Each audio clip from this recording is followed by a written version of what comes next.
तो चलिए बच्चों आगे बढ़ते हैं। 2.2 स्ट्रक्चर ऑफ अ सेल। अब हम जानेंगे सेल के स्ट्रक्चर के बारे में। You have learned that cells are organized into specialized tissue and organs. आपने सीखा कि कैसे कोशिकाएं जो है वो ऑर्गेनाइज होती है, मिलती हैं, बनाती हैं क्या टिश्यूज, और टिश्यूज के बाद organ, and collectively perform specific function, और एक साथ मिलकर वो कोई स्पेसिफिक काम करती है। For the cells to function as units, they must be able to interact with one another and with their surroundings. बेटा ये जो कोशिका है ना, एक दूसरे के जो एक इकाई के रूप में जब इनको काम करने के लिए क्या होता है, इनको एक दूसरे के साथ इंटरेक्ट रहना पड़ता है, ठीक है, एक दूसरे के साथ, और जो एनवायरनमेंट है, जो उनके आसपास का जो वातावरण है उसके साथ इंटरेक्ट होना पड़ता है, यानी कि वो सारी चीजें उनके लिए एबल हो, सक्षम हो। These interactions occur at the cell boundary, where substances move between the cell and the external environment. और ये इंटरेक्शन कहाँ होता है? ये इंटरेक्शन होता है कोशिका की बाउंड्री पर, यानी कि कोशिका की सीमा पर। कैसे? क्योंकि यहाँ पर ही यही वो बाउंड्री है जहां पे जो आपका कोई भी सब्सटेंस है, जो कोई भी पदार्थ है, वो मूव करता है सेल के अंदर और बाहरी वातावरण के बीच, ठीक है। Even single celled organisms exchange materials and respond to their environment through cell membrane. और ऐसा नहीं है कि सिर्फ मल्टीसेलुलर ऑर्गेनिज्म ये काम करते हैं। जिनके पास एक कोशिका होती है ना, उनको भी जरूरत होती है अपने जो भी पदार्थ है उनको अब सेल और बाहरी वातावरण के साथ उनको आदान प्रदान करने में, ठीक है। 2.2.1 cell membrane, the universal feature of a cell. Cell membrane क्या है आपकी बेटा? ये है आपकी कोशिका झिल्ली। The universal feature of cell, एक कोशिका की यूनिवर्सल विशेषता, ठीक है। The cell membrane is a thin boundary that surrounds a cell and protects its contents. कोशिका झिल्ली क्या होती है बेटा? ये एक पतली सी बाउंड्री होती है जो कोशिका के चारों ओर होती है, और उसके अंदर जो भी सामान भरा है, ठीक है, जो भी उसके अंदर जो पदार्थ है उसको प्रोटेक्ट करने का काम करती है। It defines the individuality of a cell and is also called the plasma membrane. ये एक एक सेल की इंडिविजुअलिटी को बताती है, यानी एक एक सेल की पहचान बताती है। देखो कैसे? पर्टिकुलरली अगर मैं आपसे बोलूं कि इन सबके अंदर सेल है ना, मैं आपसे बोल रहा हूँ कि इनके अंदर सेल है, तो आपको तो ये चीज समझ आ रही है ना कि ये बाउंड्री है ना। तो पर्टिकुलरली अगर जो इनके अंदर सेल प्रेजेंट होंगी, अगर उनकी भी कोई बाउंड्री इस तरीके से होती है, तो आप आराम से इनको कैटेगराइज कर सकते हो ना। तो इस तरीके से ये अपनी इस झिल्ली की वजह से ये अपनी इंडिविजुअलिटी दिखाती है, और इसी झिल्ली को क्या बोला जाता है बेटा? इसी को बोला जाता है प्लाज्मा मेम्ब्रेन, ठीक है। हिंदी में भी इसको प्लाज्मा ही बोला जाता है, प्लाज्मा झिल्ली। The cell membrane is selective permeable, which means it allows some substance to pass through it while blocking others. बेटा इस कोशिका झिल्ली को हम सेलेक्टिव परमिएबल मेम्ब्रेन बोलते हैं, चयन करने वाली, चयनात्मक झिल्ली भी बोल सकते हो, ठीक है। या आप ये बोल सकते हो कि सेलेक्टिव परमिएबल को आप एक और नाम से बोल सकते हो, चयनात्मक रूप से पारगम्य जनरली बोला जाता है। पारगम्य होता है जो आने जाने के लिए चीजों को बताए, ठीक है, सेलेक्ट करे। तो क्या बोला गया है कि देखो ये जो सेल मेम्ब्रेन है ना, इतना इंपॉर्टेंट रोल प्ले करती है, इसको जनरली सेलेक्टिव परमिएबल मेम्ब्रेन बोला जाता है। क्यों बोला जाता है? क्योंकि यही सेलेक्ट करती है कि कौन सी चीज को सेल अपने अंदर आने देगी और किस पदार्थ को वो ब्लॉक करेगी, ठीक है, रोकेगी। You have learned how oxygen and carbon dioxide move across the membranes of alveoli in the lungs. बेटा आपने सीखा है, ठीक है, आप पढ़ चुके हो कि किस तरीके से जो हमारे लंग्स के अंदर एल्वियोलाई होती है, ठीक है, वो कैसे ऑक्सीजन और कार्बन डाइऑक्साइड को आप बोल सकते हो कि अलाउ करती है, कि कैसे वो अंदर बाहर जाने आने का जो काम है ना, वो कैसे सेलेक्ट करती है। How does the structure of the cell membrane in the cells of alveoli control the movement of substance across it? और कैसे यही जो सेल मेम्ब्रेन है ना, ये आपकी एल्वियोलाई के अंदर कैसे सब्सटेंस की जो गति है कि कौन सा सब्सटेंस जाएगा कौन सा आएगा, इसका चयन करने में नियंत्रण करती है, कैसे इसको कंट्रोल करती है। आगे बढ़ते हैं। Activity 2.2 let us experiment. तो चलिए इस चीज को भी थोड़ा सा एक एक्सपेरिमेंट के बेसिस पे समझते हैं कि जनरली क्या है ये अंदर आना बाहर जाना, ये है क्या। With the help of a kitchen knife, रसोई के चाकू की मदद से carefully cut a potato into 2 pieces of a रफली इक्वल साइज। बेटा 2 इक्वल साइज के आपको क्या करना है, पोटैटो को कट करना है सावधानी पूर्वक 2 टुकड़ों में। Measure and record the initial weight of both the pieces using our weighing balance. अब आपको क्या करना है, तोलने वाली मशीन से उन दोनों जो टुकड़े आपने लिए ना उनका वे कर लेना है कि वो कितना, उनका वजन कितना है। Put one piece of a potato in beaker A with plain water। अब देखो यहाँ पे एक्सपेरिमेंट भी आपको करके दिखाया हुआ है, बीकर ए और बीकर बी है, ठीक है। तो क्या कह रहा है कि बीकर ए जो है उसमें प्लेन वाटर के अंदर रख देना आपको पोटैटो का जो पीस है, and put the other piece of the potato in beaker B with 20% salt और शुगर सॉल्यूशन। अब आपको क्या करना है, अब आपको एक बीकर बी में या तो 20% आप सॉल्ट वाला सॉल्यूशन बना लो या शुगर सॉल्यूशन बना लो, उसके अंदर उस पोटैटो को डाल देना। Leave them undisturbed for about an hour or until you notice a visible change in the size of the pieces। अब आपको इसको बिना छेड़े 1 घंटे के लिए ऐसे छोड़ देना है और आपको थोड़ा वेट करना है। कब तक वेट करना है, 1 घंटे के लिए वेट कर लीजिए या फिर आप तब तक वेट कीजिए जब तक कि आपको उनके साइज में कोई चेंज नजर नहीं आता। Measure and record the final weight of each piece। मापना है और रिकॉर्ड करना है आपको जो उनका फाइनल वेट होगा। अब जो अंतिम जो उनका भार आपको मिलेगा उसको आपको रिकॉर्ड करना है। Calculate the difference between the initial and their final weight। अब आपको क्या करना है, दोनों अंतरों के बीच में, दोनों वेट के बीच अंतर आपको कैलकुलेट निकालना है। What do you observe? आपको क्या परिवर्तन देखने को मिलेंगे? You may observe that। शायद आपको कुछ परिवर्तन जो है इस तरीके से आप देख सकते हो उसमें, क्या कि बीकर ए जो है उसके अंदर जो पोटैटो पीस है वो क्या होगा, वो स्वेल हो जाएगा। स्वेल मतलब फूल जाना, ठीक है। वहीं कहीं जो आपका बीकर बी के अंदर पोटैटो है उसका पीस क्या हो जाएगा बेटा, श्रिंक हो जाएगा। श्रिंक का मतलब आप बोल सकते हो सिकुड़ना। तो यहाँ देख सकते हो आप, देखो पहले ऐसा पीस था, ठीक है, ये कैसा हो गया, ये बिल्कुल थोड़ा मोटा सा हो गया ना, स्वेल हो गया। और जो ये पहले ये वाला जो पीस था ये देखो थोड़ा सा छोटा सा हो गया, श्रिंक हो गया। What do you infer? अब आपने इससे क्या निष्कर्ष निकाला? What do you expect in terms of changes in their weight? आपको क्या लगता है कि इनका जो वजन है इसमें ये जो चेंजेस है वो क्यों आया, क्या कारण था उसके पीछे? The weight of the potato piece in beaker A has increased. Beaker A के अंदर जो पोटैटो का वेट था बेटा वो बढ़ गया था, while the weight of the potato piece in beaker B has decreased। जबकि बीकर बी के अंदर जो वेट था पोटैटो पीस का वो घट गया था। This happens because the cell membrane allows water to move in and out of the cell but not the sugar or salt molecules।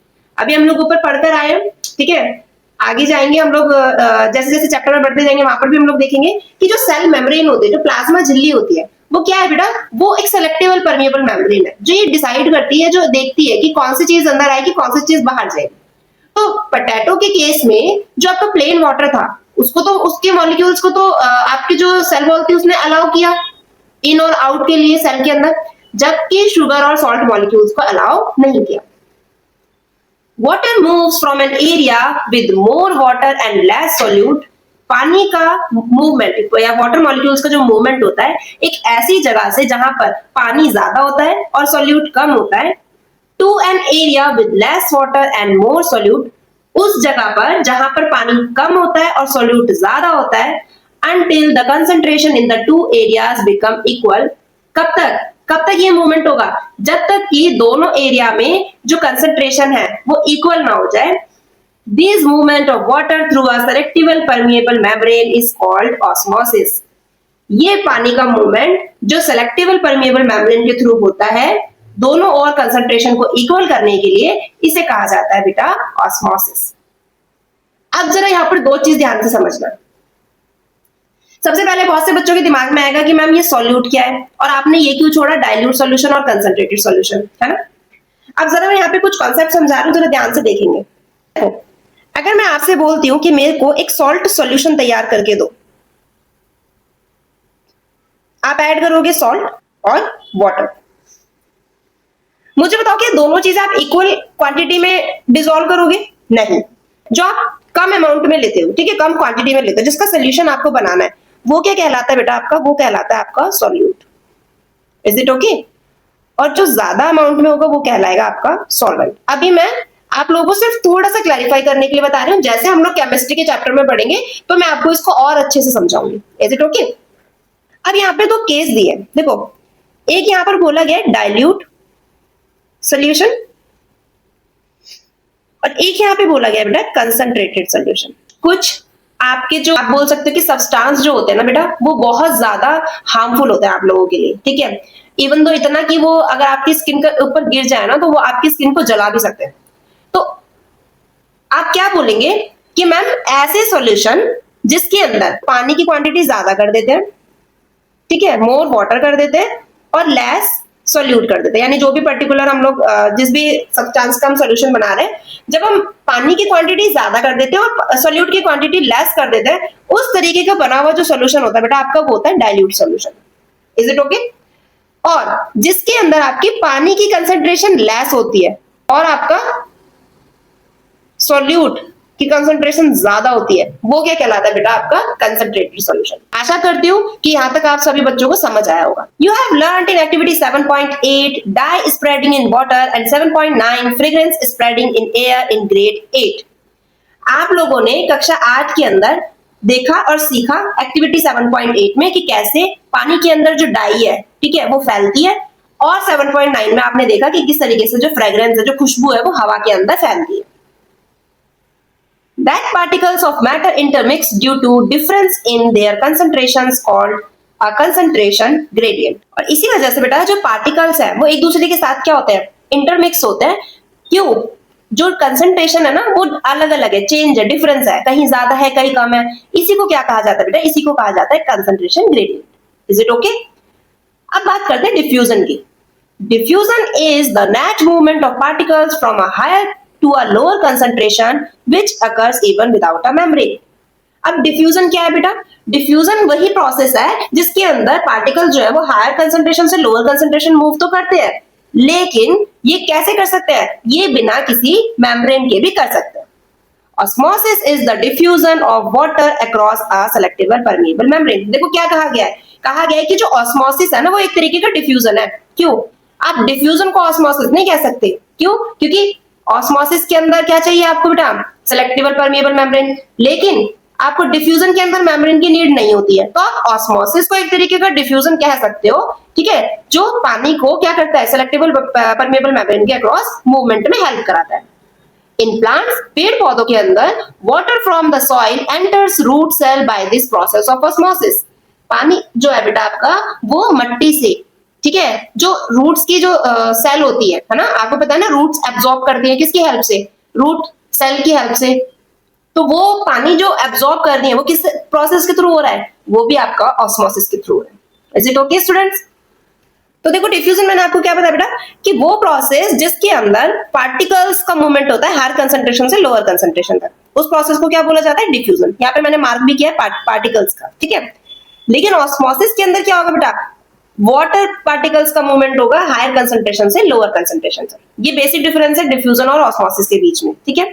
Diffusion को किसी सेलेक्टेबल परमिएबल मेम्ब्रेन की रिक्वायरमेंट नहीं होती है, जबकि ऑस्मोसिस के अंदर बेटा सेलेक्टेबल परमिएबल मेम्ब्रेन रिक्वायर होता है, ठीक है। ये किसी भी मैटर में हो सकती है, लिक्विड, गैसेस और सॉलिड में, ठीक है। लेकिन ऑस्मोसिस जो है वो आपका वो किस में होगा? सिर्फ लिक्विड में होगा। अब डिफ्यूजन के आपको एग्जांपल्स अगर मैं बताऊं तो जैसे फ्रेग्रेंस जो होती है ना, हवा में फ्रेग्रेंस का फैलना या पानी के अंदर डाई का फैलना, ये डिफ्यूजन के एग्जांपल है। जबकि अगर मैं ऑस्मोसिस की बात करूंगी तो जो आपके एनसीईआरटी में भी हम लोगों ने पढ़ा है कि पानी जो एंटर करता है रूट सेल्स के अंदर सॉइल से। तो होप तो आप सभी बच्चों को क्लियर हो गया होगा। आप लोगों के लिए इस चैप्टर के बहुत अच्छे नोट्स आप लोगों को प्रोवाइड करा सकती हूँ। तो जिस भी स्टूडेंट्स को नोट्स चाहिए होंगे तो प्लीज मुझे कमेंट करके जरूर बताना कि यस मैम हम लोगों को नोट्स चाहिए, तो आप प्रोवाइड करा दीजिए, ठीक है। तो मैं जरूर आप लोगों के लिए इस चीज के ऊपर काम करूंगी और आप लोगों को अच्छे से अच्छे नोट्स प्रोवाइड करूंगी, ठीक है। तो चलिए आगे बढ़ते हैं वापस से अपने चैप्टर। अब आ जाते हैं नेक्स्ट पे। व्हाट इफ, क्या होगा यदि a cell is kept in a salt और sugar solution of different concentration. अगर आप एक सेल को शुगर और सॉल्ट के अलग अलग कंसंट्रेशन के अंदर रखते हो तो सेल के ऊपर क्या फर्क पड़ेगा, ठीक है। पहली कंडीशन है हम लोगों के पास आइसोटोनिक सॉल्यूशन। सबसे पहली चीज, एक चीज आप लोग ध्यान रखना, आइसो का जो मतलब होगा ना वो ध्यान रखना, उसे बोलेंगे आप सेम। क्या होता है कि जो सॉल्यूट की कंसंट्रेशन होगी सेल के बाहर और सेल के अंदर, वो क्या होगी बेटा? बिल्कुल बराबर होगी। यानी कि जो भी इसके अंदर सॉल्यूट प्रेजेंट है, ठीक है, चाहे वो सॉल्ट का है चाहे वो शुगर का है, उसकी कंसंट्रेशन दोनों साइड बराबर है, जिसकी वजह से क्या होगा? सेल के ऊपर कोई फर्क ही नहीं पड़ेगा। देखो जिस तरीके की यहाँ पे दिख रही है आपको उसी तरीके की यहाँ बाद में भी है, ठीक है। अच्छा, अब आते हैं हाइपोटोनिक सॉल्यूशन के। अब हाइपो से आप लोग एक छोटी सी चीज याद रखोगे कि हाइपो का मतलब होता है वाटर गोज इन। ठीक है, क्या होता है कि जो सॉल्यूट की कंसंट्रेशन होगी बाहर वो कम होगी। यहां पे सॉल्यूट की कंसंट्रेशन कम होगी और वाटर की कंसंट्रेशन ज्यादा होगी। अगर मैं सेल के अंदर की बात करूं तो सेल के अंदर क्या होगा, सॉल्यूट की कंसंट्रेशन ज्यादा होगी और वाटर की कंसंट्रेशन कम होगी। तो मैंने आप लोगों को क्या बताया था कि इसमें क्या होता है कि पानी का जो मूवमेंट होता है वो हायर कंसंट्रेशन से लोअर कंसंट्रेशन की तरफ जाता है ना। तो क्या होगा कि आउटसाइड मीडियम से सेल के अंदर वाटर चला जाएगा, जिसकी वजह से इफेक्ट क्या पड़ेगा कि जो आपकी सेल है वो स्वेल अप हो जाएगी, यानी कि फूल जाएगी। यहाँ पे आप देख सकते हो। अच्छा, मैं तीसरे केस की अगर मैं बात करूं तो यहाँ पे आपका है हाइपरटोनिक। हाइपर से आप लोगों को ध्यान रखना है वाटर गोज आउट। अब इस केस में क्या होगा, आपका जो सॉल्यूट की कंसंट्रेशन है बाहर, आपकी बार उल्टा हो जाएगा, यानी सॉल्यूट की कंसंट्रेशन बाहर जो है बेटा वो ज्यादा हो जाएगी, वाटर की कंसंट्रेशन कम है। ऐसे ही सेल के अंदर अगर मैं बात करूं तो सॉल्यूट की कंसंट्रेशन कम होगी और वाटर की कंसंट्रेशन ज्यादा होगी। तो मैंने बताया था कि हायर कंसंट्रेशन से लोअर कंसंट्रेशन की तरफ मूवमेंट जाएगा, तो यहां से जो आपका वाटर है वो बेटा आउटसाइड द सेल आ जाएगा। ठीक है, जिसकी वजह से क्या होगी, आपकी जो कोशिका है, ये जो भी सेल है वो आपकी श्रिंक हो जाएगी, यानी कि सिकुड़ जाएगी। होप सो सभी को समझ आया होगा effect of solution of different concentration on a cell. Structurally the cell membrane is extremely thin. बेटा अगर आप लोग संरचना के हिसाब से देखोगे ना तो जो आपकी सेल मेम्ब्रेन है वो कैसी है, वो बिल्कुल कैसी होती है, बिल्कुल पतली होती है। About 7 to 10 nanometers. कितनी नैनोमीटर्स में यहाँ पे बताया गया आपको, यानी कि 7 to 10 नैनोमीटर्स में होती है। ठीक है, 1 nanometer is equals to 0.000001 millimeter. यानी कि आप बोल सकते हो कि जो आपका 1 नैनोमीटर है वो किसके बराबर है, 10 की पावर -6 मिलीमीटर के बराबर। ठीक है, it is made up of lipids, fats और प्रोटीन। ये किससे बनी होती है बेटा, ये जनरली आपकी लिपिड्स यानी कि एक तरीके का फैट होता है उससे, और प्रोटीन से बनी होती है। The fluid mosaic model explain its structure, figure 2.7। अब इसके स्ट्रक्चर को समझाने के लिए एक मॉडल यहाँ पे आपको प्रेजेंट किया गया है, उसको क्या बोला जाता है, फ्लूइड मोज़ेक मॉडल। ठीक है, सबसे पहले एक क्वेश्चन यहाँ पे जो अराइज होगा, जनरली आपकी बेसिक नॉलेज के लिए पता होना चाहिए कि ये मॉडल दिया किसने है।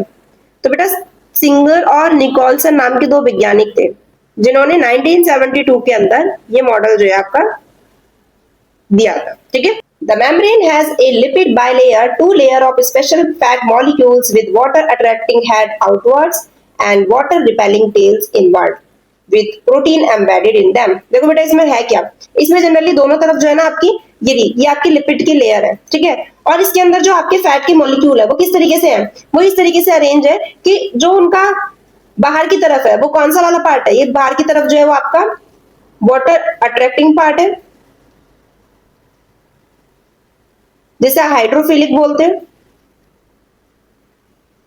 ठीक है, और अंदर की तरफ ये वाला जो पार्ट है, ठीक है, अंदर की तरफ कौन सा पार्ट है आपका बेटा, ये है आपका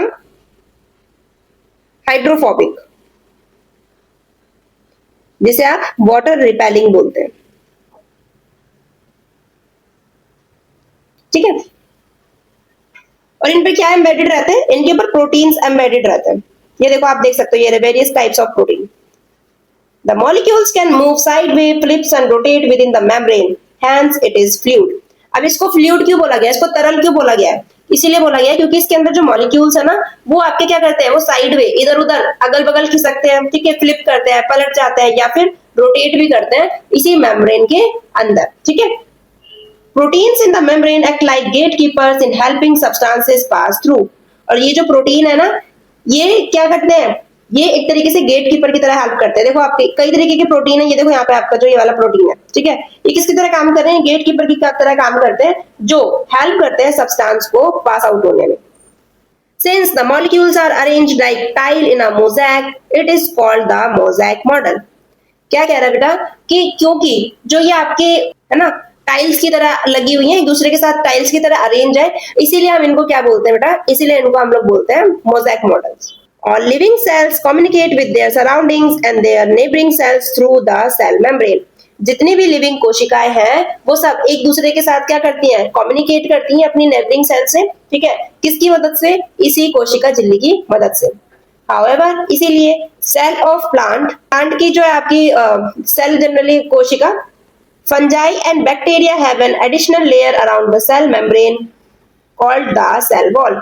इसीलिए बेटा जो प्लांट, फंगी या बैक्टीरिया, इनकी जो कोशिका है उनके बाहर एक एक्स्ट्रा लेयर लगाई हुई होती है जिन्हें आप क्या बोलते हो, जिसे आप बोलते हो कोशिका भित्ति, सेल वॉल। देखो जनरली क्या रहा है, जो भी आपकी एनिमल सेल्स वगैरह होती है ना, ठीक है, एनिमल्स या कुछ बैक्टीरिया जो आपके होते हैं, उनके अंदर क्या होता है, उनके अंदर जनरली जो सेल होगी उसके बाहर सिर्फ प्लाज्मा मेम्ब्रेन होती है, ठीक है, सेल मेम्ब्रेन या प्लाज्मा मेम्ब्रेन। वहीं कहीं अगर कुछ प्लांट्स की बात की जाए, फंगी की बात की जाए, और कुछ बैक्टीरिया ऐसे भी होते हैं जिनके अंदर एक और एक्स्ट्रा लेयर होती है जिसको क्या बोला जाता है, सेल वॉल बोला जाता है, यानी कि कोशिका भित्ति। What do you think is the necessity of the cell wall in this cell? आप क्या सोचते हो कि इस जो सेल वॉल की जो जरूरत है वो क्यों है सेल के अंदर? Activity 2.3 let us investigate. तो चलिए जांच करते हैं इस चीज के बारे में। Prepare temporary slides of a thin peel of N onion leaf और अ रोयो cradle lily leaf and mount it with safranine using cover slip to observe plant cells under a microscope. क्या करना है बेटा आपको, आप लोगों को एक टेम्पररी स्लाइड बनानी है, ठीक है, किसकी, अनियन का जो पत्ता है ना उसकी आपको एक पतली सी परत लेनी है, ठीक है, या फिर आप रोयो जो आपका क्रेडल लिली होता है उसकी आपको पतली सी लेयर लेनी है और उसको आपको सैफ्रनीन के अंदर क्या करके डुबो के, यानी सैफ्रनीन का आप उसको पिगमेंट देंगे, उसके बाद उसको आपको कवर स्लिप से कवर करके फिर आपको क्या करना है, उस प्लांट सेल को आपको माइक्रोस्कोप के अंदर ऑब्जर्व करना है। Similarly, prepare a temporary slide of chick cells by gently scraping the inner side of your chick with a cotton swab or the blunt end of a toothpick. इसी तरीके से आपको एक टेम्पररी स्लाइड किसकी बनानी है, आपकी चिक सेल्स की, ठीक है, धीरे से आपको क्या करना है, कॉटन स्वैब की मदद से या फिर आपको टूथपिक के जो पीछे वाला हिस्सा होता है, ब्लंट वाला हिस्सा होता है, वहां से रगड़ के आपको गाल की कुछ कोशिकाएं जो है उसकी टेम्पररी स्लाइड्स बनानी है। Spread the cheek cells on a clean glass slide. अब जो आपने चिक सेल्स निकाली है, ठीक है, उसको अच्छे से एक क्लीन ग्लास स्लाइड पर फैलाओ। Add a drop of water followed by a few drops of methylene blue stain and carefully place a cover slip. अब क्या करना है आपको, कुछ वाटर, ठीक है, आप बोल सकते हो जनरली एक बूंद पानी आप उसके ऊपर डालोगे तो ताकि थोड़ा वो क्लियर हो जाए, और उसके बाद आपको कुछ बूंदे आपको मिथाइलिन ब्लू की डालनी है, ठीक है, एक तरीके का स्ट्रेन होता है जो हेल्प करता है आप लोगों को माइक्रोस्कोप के अंदर अच्छे से विजिबल होने के लिए। फिर उसको आपको ध्यान से उसके ऊपर कवर स्लिप आपको लगा देनी है। Observe both the slides under a microscope. अब आपको दोनों स्लाइड्स को माइक्रोस्कोप के अंदर ध्यान से देखना है। व्हाट डू यू ऑब्जर्व, क्या आपको दिखाई देगा, ये देखो फिगर 2.8 देख लो जरा, यहाँ पे A onion peel cell and a B human cheek cell.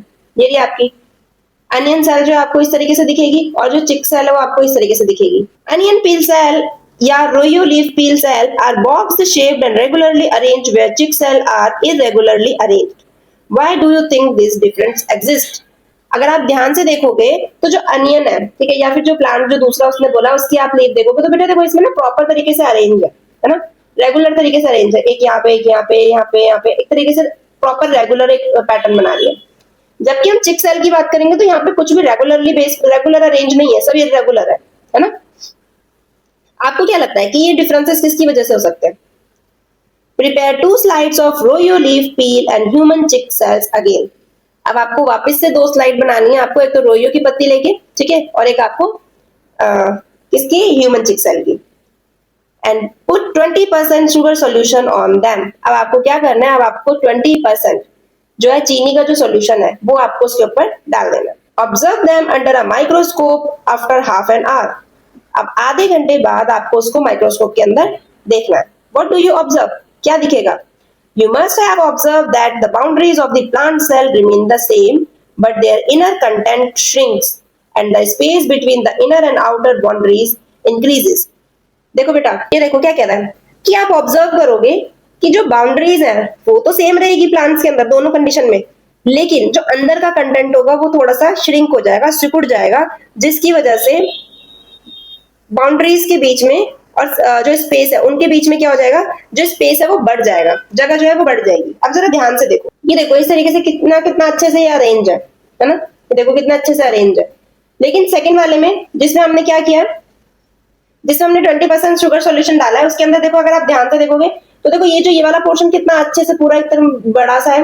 ये देखो यहाँ पे किस तरीके से बिल्कुल एकदम श्रिंक हो गया है ना। ये देखो ये प्रॉपर इस तरीके से सेल थी, ये पूरा इस तरीके से श्रिंक हो गई है ना। क्या कह रहा है कि इनर लाइनिंग जो है वो तो सारी श्रिंक हो गई है और जो स्पेस है वो ज्यादा हो गया बीच में, है ना। ये देखो ये प्रॉपर तरीके से इस तरीके से अरेंज था, लेकिन अब देखो ये क्या हो गया, यहाँ पे बिल्कुल गैप हो गया है। तो ये चेंजेस हम लोगों को देखने के लिए मिले। You may observe that chick cells on the other hand have shrunk considerably. और क्या कह रहा है कि आप ये देखोगे कि जो आपका गाल की जो कोशिका है वो भी बहुत ज्यादा सिकुड़ जाएंगी। 2.2.2 cell wall the outer covering of the cell. अब हम पढ़ेंगे कोशिका भित्ति के बारे में, सेल वॉल के बारे में, जो सेल की आउटर कवरिंग होती है, ठीक है।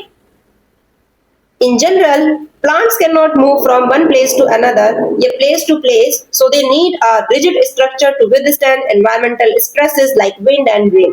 बेटा आपको पता है सामान्य तौर पर जो पेड़ पौधे हैं वो एक जगह से दूसरी जगह नहीं जा सकते हैं, ठीक है, जिसकी वजह से उनका जो स्ट्रक्चर है उसको इतना ज्यादा मजबूत और कठोर होना होता है कि वो हवा, बारिश, इन सारे जो एनवायरमेंटल फैक्टर है, जो उनको एनवायरमेंटल जो दबाव उस पर पड़ेंगे उसमें भी वो अच्छे से खड़ा रह सके, मजबूत रह सके।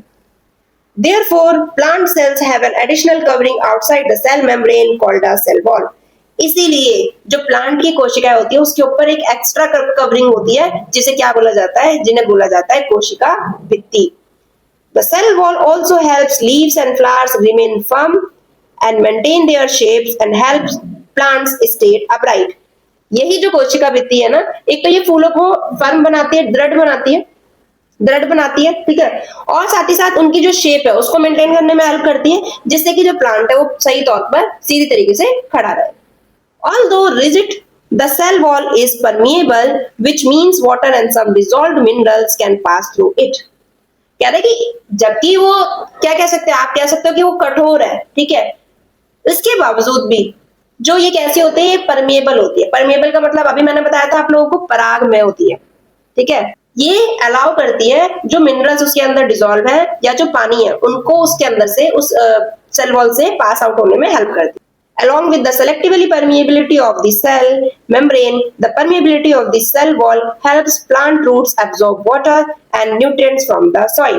क्या कह रहा है कि कोशिका झिल्ली की जो ये सेलेक्टिबल परमेबल मेम्ब्रेन होती है और जो ये कोशिका भित्ति होती है, ठीक है, इसकी जो परमेबिलिटी है यानी इसकी जो परागम्यता है, ये दोनों ही मिलकर क्या करती है, जैसे पौधों की जड़ होती है ना, उसको हेल्प करती है मिट्टी से जल और न्यूट्रिएंट्स लेने में, एब्जॉर्ब करने में, अवशोषित करने में।